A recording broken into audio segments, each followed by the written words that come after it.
अब की बार ट्रंप सरकार, याद तो होगा ही, अब देश के प्रधानमंत्री नरेंद्र मोदी जी का जन्मदिन हो और ट्रंप साहब तोहफा ना भेजे, ऐसा हो सकता है क्या? उदास मत होइए, ट्रंप साहब ने अपने प्रिय मित्र के लिए तोहफा भेज दिया है। क्योंकि जो H1B वीजा उसकी फीस हुआ करती थी $1000, उसको रातों रात ट्रंप साहब ने बढ़ाकर 100 गुना कर दिया। और कितना कर दिया? $1,00,000। तो आ गया ना तोहफा। अब इससे क्या होगा? अब H1B वीजा क्या है? ये वो वीजा है जो पूरे विश्व में सबसे ज्यादा 70% सिर्फ और सिर्फ इंडियंस के पास है। करीब 5.5 लाख लोग हैं जो यूएस में ये वीजा लेकर काम कर रहे हैं, जॉब कर रहे हैं, वहां पर बसे हुए। लेकिन जब रातों रात ये फीस बढ़ा दी गई, रिन्यूअल पर भी ये फीस बढ़ा दी गई है कि अगर कोई रिन्यू भी कर रहा है तो भी यही फीस पे करेगा। उसका क्या मतलब होता है?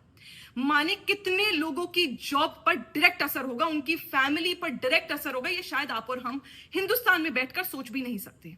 भारत में तो 45 वर्षों में पहली दफा भारतीय जनता पार्टी की सरकार में बेरोजगारी का दर इतना बढ़ ही गया कि लोगों के पास जॉब नहीं है, युवा घर बैठा है, डिग्रियां हाथ में लेकर उन्होंने फ्रेम करा ली है। लेकिन अब यूएस में भी जो जॉब्स मिल रही थी उनका भी बंटाधार इनकी वीक डिप्लोमेसी ने करा दिया। लेकिन टेंशन नहीं लेना भाइयों और बहनों, क्योंकि थाली बजाओ ताली बजाओ से जैसे ये कोरोना भगाया था, वैसे नौकरियां भी वापस आई जाएंगी। आप बजाइए थाली, आप बजाइए ताली, नरेंद्र मोदी जी नौकरियां आपको घर बैठे दे देंगे। मतलब लगता तो सरकार की बातों से और कुछ लोगों की बातों से तो यही है।